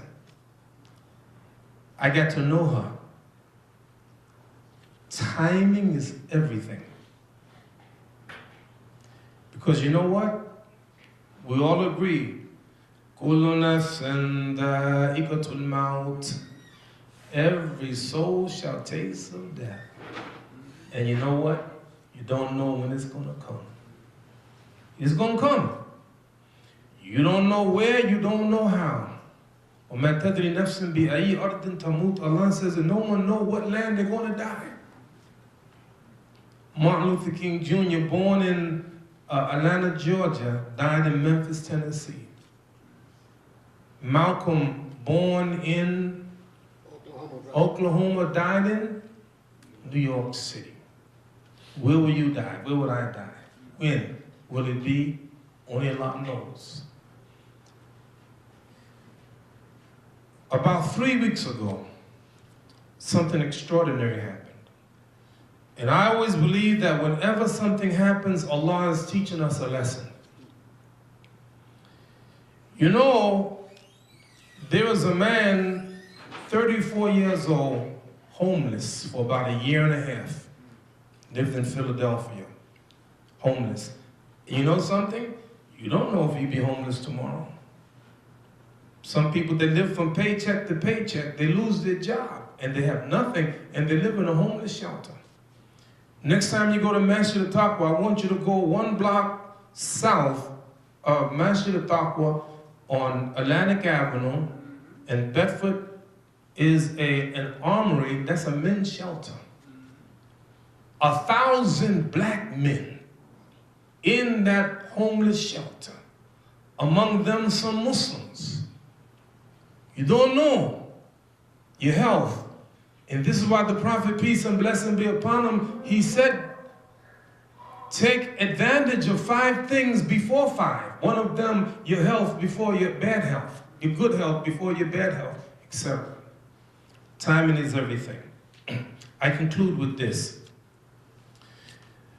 This man in Philadelphia was homeless. Was on drugs, messed up his life. One thing happened, changed his life. He has a place near I-95 where he, begs for food, begs for money.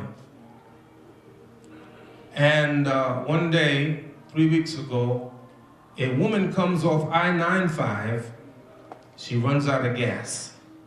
She gets out of the car, and the homeless man sees her and said, what's the matter? She said, I ran out of gas, ain't got no money.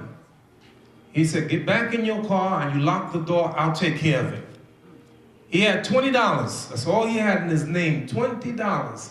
He went to the gas station, bought one of those utensils, filled it up with gas, $20, came back and filled up her tank, and she thanked him, found out his name, and came back to see him. She thought that everybody ought to know about what this man did, so she started a GoFundMe page. In 2 days, raised over $400,000. Timing is everything. Finally, how many of you heard of Gunther IV? Now you're gonna think I'm making it up, so I want you to go look it up to see that Imam Siraj ain't making it up. Gunther IV inherited $376 million from his father. Gunther the Fourth. Would you like to inherit $376 million? Would you? Ali, would you? Talib, would you? Imam, not you, you don't. $376 million inherited from his father. Do you know who his father was? Gunther the Third. That's not a joke. That was his name, Gunther the Third. But what I didn't tell you, Gunther the Fourth is a dog. The master, a woman in Germany, left millions of dollars for her dog.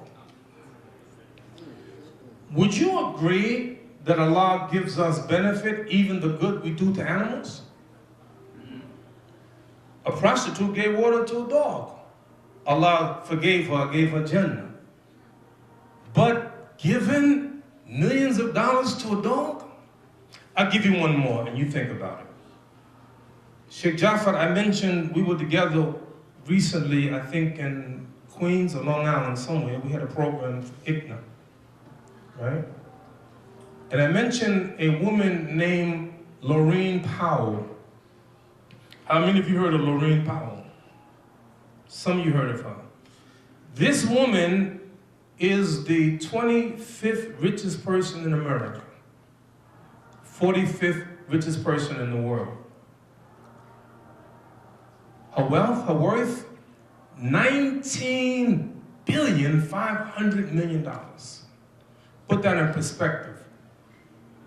She has more wealth than 80 countries' national, what do you call it? Huh? Yeah, gross national product, more than 80 nations. But none of you know her, because I didn't tell you her married name, I told you her maiden name. If I tell you her married name, you'll get it. Lorraine Powell Jobs.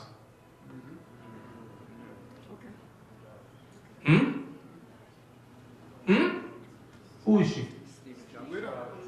Steve Jobs. Steve Jobs. By the way, as a note, this man's father was a Muslim from Syria. Put him up for adoption when he was born. Grew up in a Christian home. Steve Jobs. Steve Jobs' father is a Muslim from Syria. Put him up for adoption at his birth. Long story, you should study that, right? But this is my question to you. Now, you know, I ain't trying to be smart. Honestly, I'm trying to be sincere. And I'm going to ask Imam Al-Amin. He's the oldest one, by far.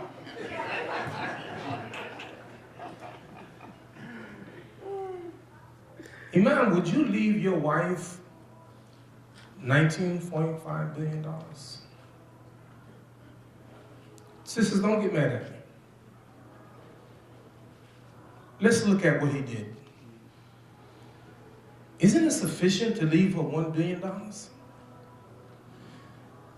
What you've done in a football analogy is punted the ball.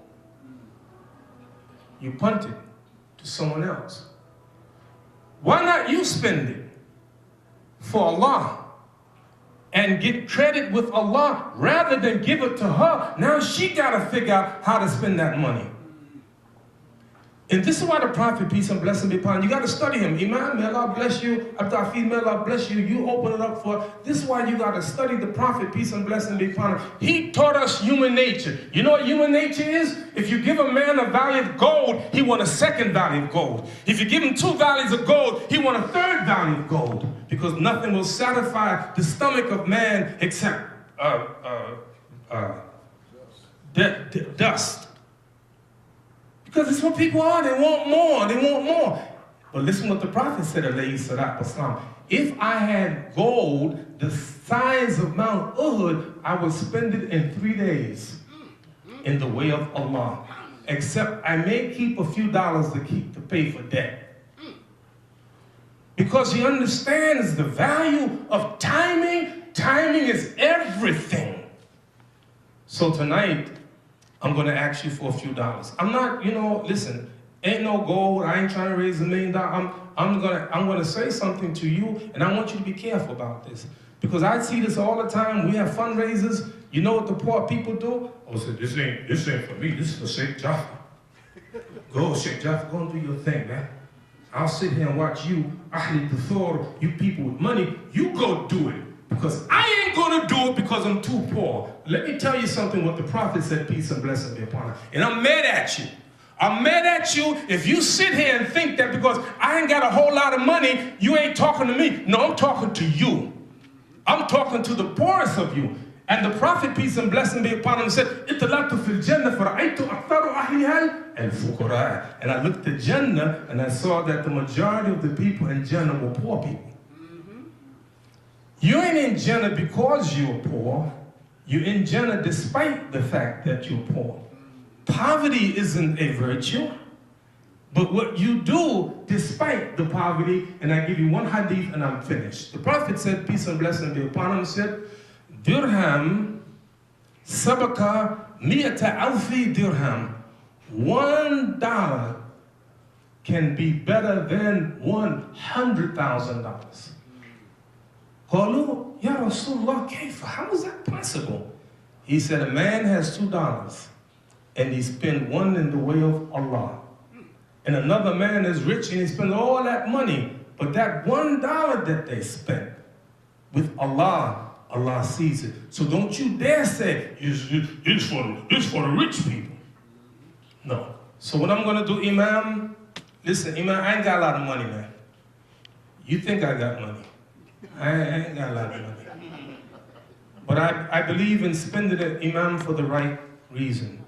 So the only thing I can guarantee you tonight in this crowd is $1,000 from your brother. This is for the Masjid, Imam, and the work that you're doing and the institution that you're trying to build. Tonight I'm gonna do something different. I'm gonna give everybody, because everybody should make a commitment. Everybody gotta make a commitment. If you wanna say, Imam, I'm keeping it to myself, I'll accept that. But I want everyone, and we're gonna get whatever Allah's gonna give us the next 2 or 3 minutes. Everybody raise your hand and you tell me, and don't be like, oh man, I only got $1. No, be proud of that dollar. And you raise your hand and you tell me what you're gonna give. Everybody, yes, $500 for the Imam. $500, mashallah. $500, good, alhamdulillah. How much? $1,000, Allah.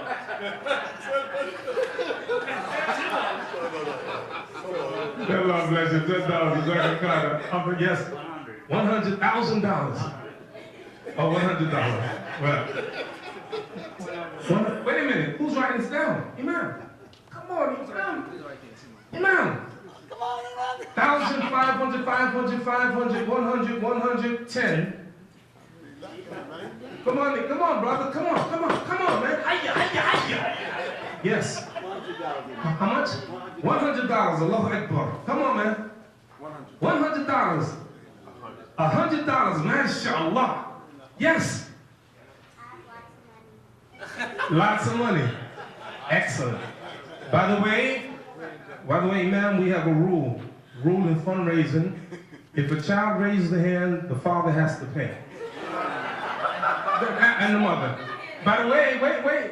By the way, it's in the rule book. I can show you. Yes. Come on, man. Yes, come on, let's raise your hand and let me know. Yes. 200? Allah Akbar, mashallah. Barakah, yes. $500, Allah Akbar. Excellent. Mashallah. Come on, man. We're closing out now. I'm finished. I did my job. Yes, man. $50. Allahu Akbar. Barakallah feek. Yes. How much? $50. $20. Allah Akbar. I love that. I love that. Come on, man. Close it out. Don't be ashamed. Don't you dare be ashamed, because the Prophet, peace and blessing be upon him, said, save yourselves from the fire even with half a day. Who you think you are? Yes. $200, Imam. 100? $100 for the Imam. Allahu Akbar. Yes, I'm closing out. Good. Yes. $20, Allahu Akbar. She's raising her hand again. How much? $10, Allahu Akbar. Mashallah. $100, mashallah, Allah Akbar. This is it. Don't lose the time. How much, my good brother? How much? How much? You said it already? Okay, 50, that's right. Great, great. Yes, ma'am. Any? And we left the last for our cleanup hitter. You know, sister, you know baseball? You know baseball? You have no idea what I'm talking about. Right? Cleanup hitter, this is the guy, when people get, wait. I'm talking about our, wait. I'm talking about our cleanup hitter. We hit the ball, we get on base. And then our cleanup hitter comes. Wait. Let me set it up. Then we get on, you know, the cleanup hitter, he comes on, he's the fourth hitter. You got a man on first, a man on second, a man on third. Cleanup hitter. He comes, boom, and hits a home run and knock everybody in. So I'm late, the last for Sheikh Jafar, our cleanup hitter, how much? $25,000. May Allah bless you the best of this life and the best of the hereafter. You are a real role model for us. I was telling the brother yesterday, he's an imam in Cincinnati, one of the most beautiful masjids in Cincinnati. 20 years ago, I did a fundraiser for that masjid. And I never forget, a brother came to me and said, Imam, there's a brother here tonight. He makes about $25 million a year. I said, Allahu Akbar. I put my notes away. I said, we got it. We had to raise about $100,000. I said, we got it. Good. So I got up there, and that multi-millionaire, he made a donation. How much money he donated that night? $25. True story. True story. There are people, I'm telling you, who have money who don't give. It's a test for some people. I'll give you an example. There's a man, Imam mentioned Saudi Arabia. He's a prince from Saudi Arabia in London 2 months ago, bought a painting of Jesus for $450 million. Are you kidding me? You kidding me, man? $450 million for a painting? Are you serious? What you gonna tell Allah on Yom Al-Qiyamah? So I'm saying to you, Alhamdulillah, Sheikh Jafar, I love you. You have been a consistent helper in the cause of Allah ever since I met you. May Allah bless you, brothers and sisters. Thank you so much, Imam. Thank you for giving us an opportunity to do some khair, to do some good for Allah subhanahu wa ta'ala, that we can earn something on Yom Al-Qiyamah. May Allah bless every one of you. Those of you who didn't raise your hand, it's fine. If you want to do it in private, it's fine. If you don't have any money tonight, just make a commitment. Say, you know what? I commit to $5. Commit what you can commit to, and you'll be surprised, even as that woman who gave dates to their daughter, the Prophet said Allah has given us her Jannah for those 3 dates that she gave her 2 daughters. May Allah bless everyone. Thanks for coming. Assalamu alaikum wa rahmatullah. Takbir! Takbir!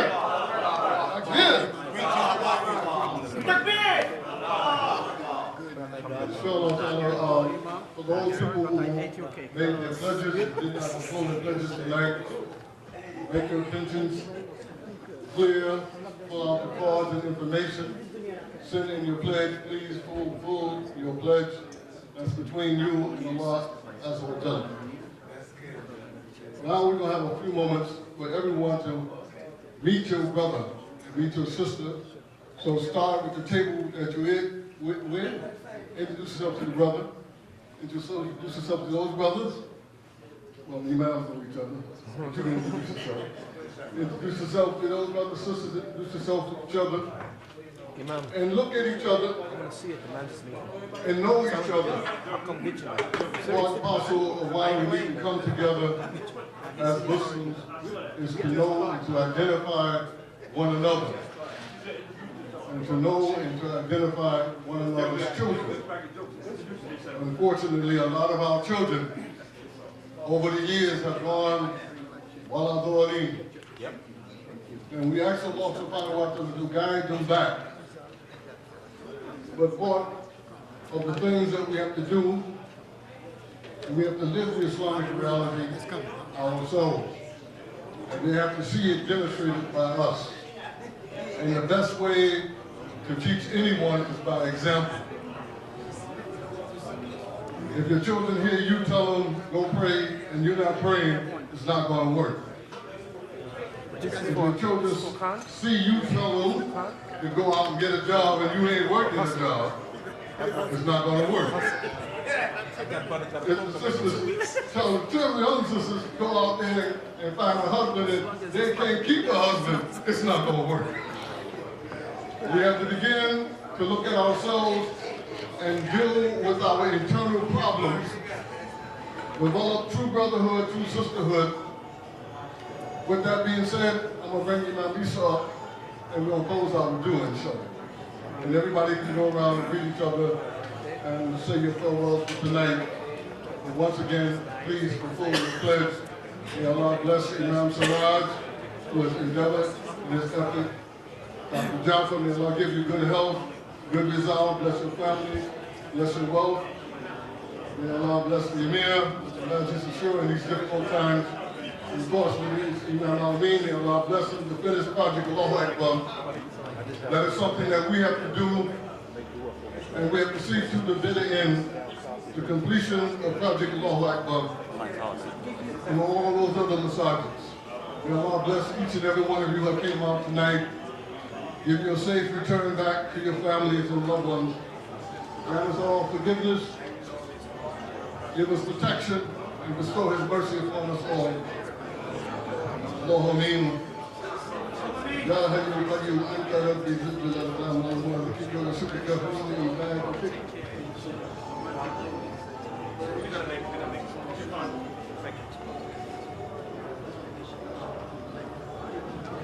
Still somewhere in North Carolina? No, I was just informed that one of our beloved Imams who've been here from the beginning with us, and we should take that home with us and pass that word around. Imam Ibrahim Abdullah had just had a stroke and he was taken to the hospital. We ask Allah to give him shifa and Allah to make it easy upon his family, inshallah ta'ala, and to bless him with total recovery, inshallah ta'ala, in these difficult times. So make sure that you mention him in your dua as well.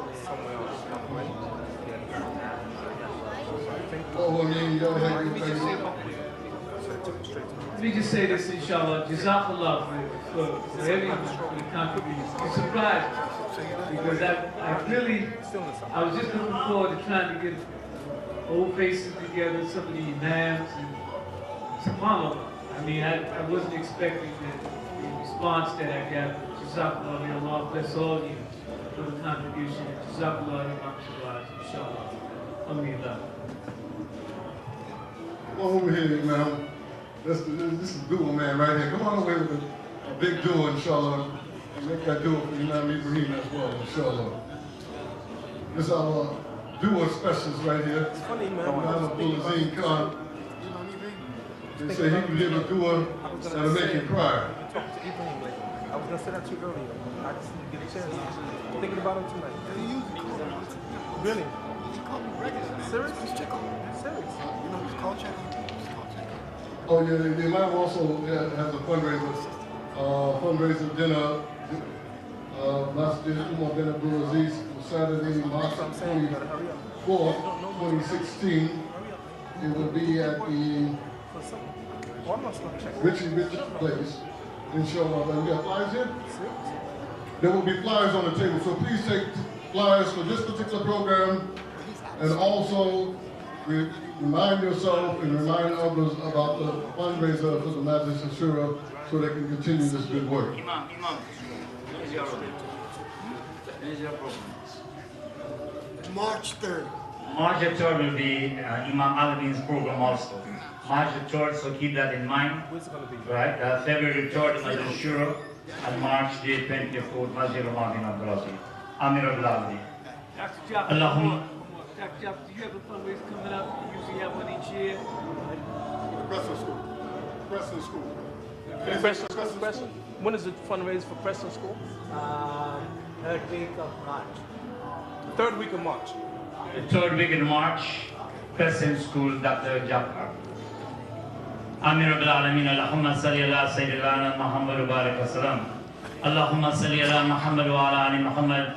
Kama sallaita ala Ibrahim wa ala ali Ibrahim innaka Hamidum Majid. Allahumma barik ala Muhammad wa ala ali Muhammad.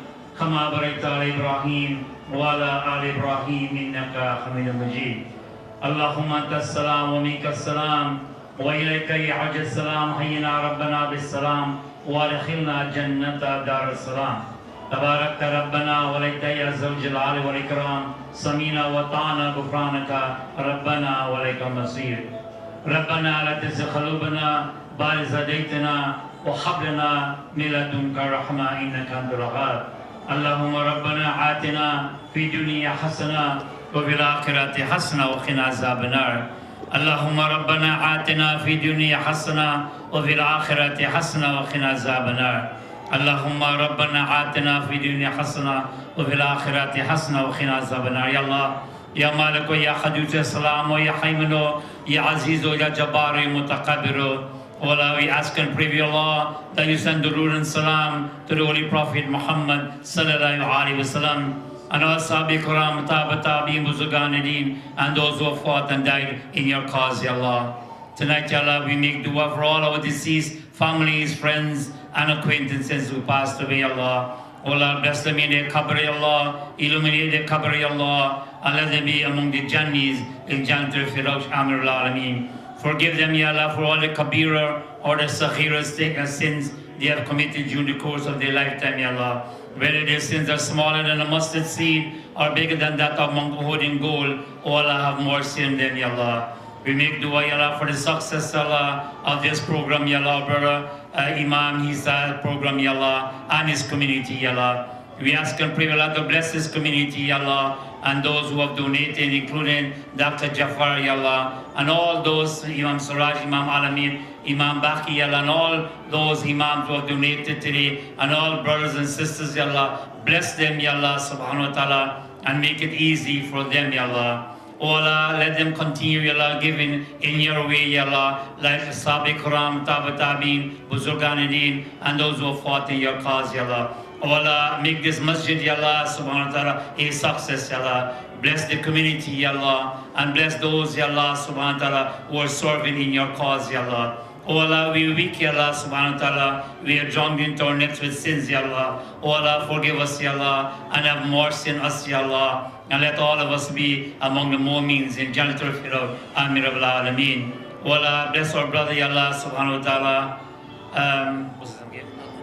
Imam Ibrahim Abdullah, Ya Allah, subhanahu wa ta'ala, who is presently sick, Ya Allah. He is a stalwart in Islam, Ya Allah. Our brother, Ya Allah, who has done extensive dawah work, Ya Allah, subhanahu wa ta'ala, in the Brooklyn area, Ya Allah, and also in the Majlis, Ashuri, Ya Allah. Bless him, Ya Allah. Give him hidayah, Ya Allah. Give him tawfiq, Ya Allah. Give him khair, Ya Allah. Give him shafa, Ya Allah. Give him shafa, Ya Allah. Give him shafa, Ya Allah. Rabbana la tazigh qulubana بعد هديتنا وهب لنا من لدنك رحمة إنك أنت الوهاب وصليت على سيدنا محمد وعلى آل محمد كما صليت على إبراهيم وعلى آل إبراهيم إنك حميد مجيد برحمتك يا أرحم الراحمين. الفاتحة. Everybody, Bismillahir Rahmanir Rahim. Alhamdulillahi Rabbil Alameen. Ar-Rahmanir Rahim. Maliki Yawmiddin. إياك نعبد وإياك نستعين اهدنا الصراط المستقيم صراط الذين أنعمت عليهم